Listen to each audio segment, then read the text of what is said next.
From fabulous Las Vegas, PartyPoker.net presents Powerful Poker Profits, starring Vegas Vic himself, Victor H. Royer.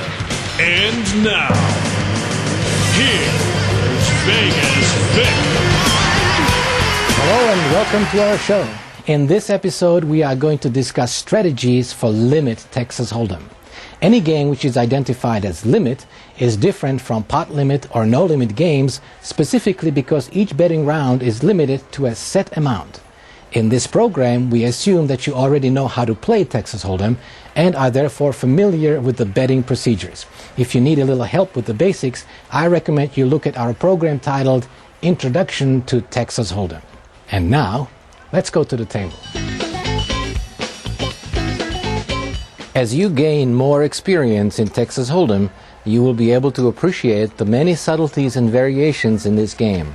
Some are easy to identify, such as the difference between limit Hold'em, pot limit Hold'em, and no limit Hold'em. In this program, we are discussing Limit Texas Hold'em, and therefore the remainder of this show will focus on the strategies that can be applied to this game. The best way to approach Limit Texas Hold'em is to first become aware of the differences within this game as you progress from low limits through middle limits and up to the higher limits. Playing strategies are different for each of these limits and also for each game within these limits. Whenever you play low limit Texas Hold'em, there are three major circumstances that you will face. First, you will notice that there will always be many players calling bets and raises prior to the flop and even continuing with marginal or long shot hands all the way to the river, seemingly oblivious to any concept of pot odds or the odds against them. The truth is that most of these players will not understand or often not even be aware that any such considerations actually exist and are supposed to apply to their decision making. Second, you will quickly notice that most players at these limits will not respect the value of a raise and consequently will hardly ever fold a hand that appears to them to have at least some kind of potential. The effect of this will be that premium playing hands such as pocket aces and pocket kings or any other of the highly prized premium starting hands will lose much of their value as a result. This will also have the direct effect of causing players of these hands to suffer many more bad beats. Third, you will also quickly notice that most pots are won at the showdown and will often be contested by several players. From a strategic perspective, it is of crucial importance for you to remember these three situations and be aware of the circumstances to which they apply.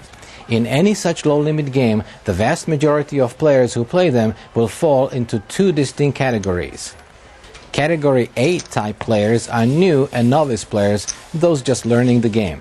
Category B type players are recreational and tourist players who are basically there to enjoy themselves and to gamble. Consequently, playing in these low-limit games means you have to play a wider range of hands and adapt more quickly to the specific circumstances of that particular game in progress. Another strategic concept often misunderstood by players of low-limit games is the straightforward approach to betting. Consequently, your best approach to such games is to simply bet your hand and bet it for all the value you can get out of it. Don't try to be deceptive and don't try to make poker moves on your opponents, such as you may have perhaps seen professional players make on TV. Most of the opponents that you will encounter in these low-limit games won't understand this and won't even be aware that you are making such plays. As you move up to the middle limits, you will notice that about half the players will now be more knowledgeable and as a result a little tougher to play against. However, you will also notice that about half of these players will still play in about the same way as those at the small and low limits. Therefore, the first strategic decision you need to make is to identify the types of players that happen to be in this particular game. The ideal mix is about half and half. You want your opponents to be a mixture of loose and passive, such as most tourist and recreational players are, and those who are tight and passive, such as most of those who have recently moved up in limits and are trying to play by the book. You will also often find a mixture of loose and aggressive recreational players. Against these types of players, you can modify your strategic approach by simply letting them bet your strong hands for you and raise and check raise them whenever the limits double on the turn and sometimes even on the river. The games in which you do not want to play are those that consist primarily of tight aggressive players. It is players like these who will often correctly exploit late position situations and otherwise play a much more disciplined game. This is not the game that will be profitable for you.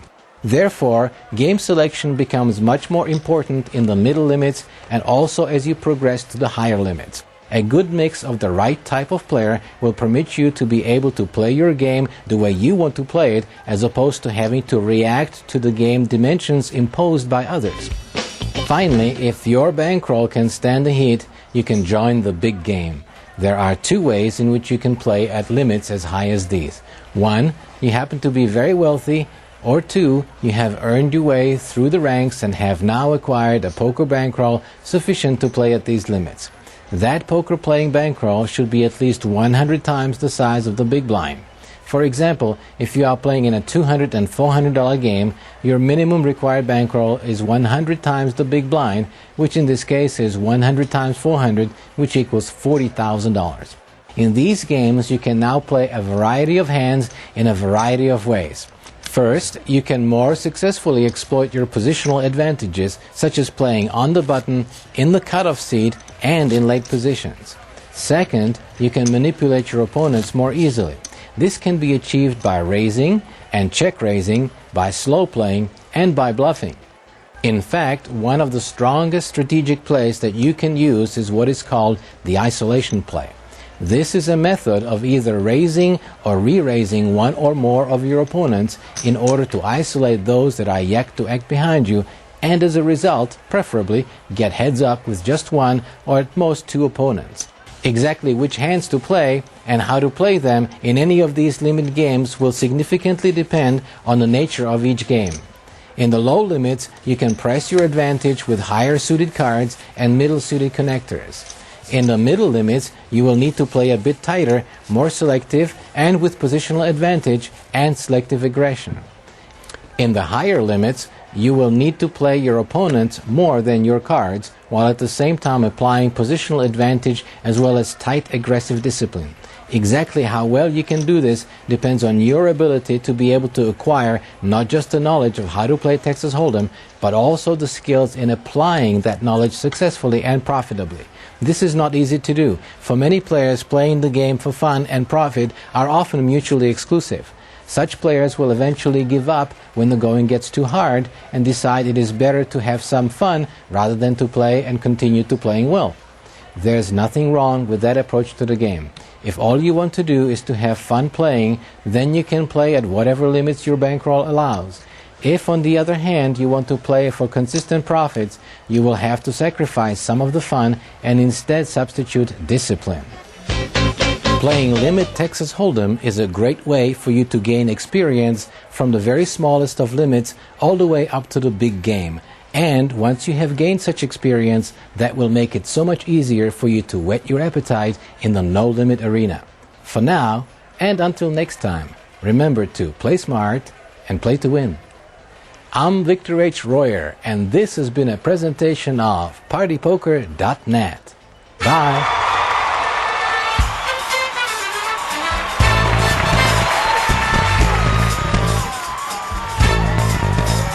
This has been a presentation of MRM Entertainment, Inc. in association with Nevada Production Studios and PartyPoker.net.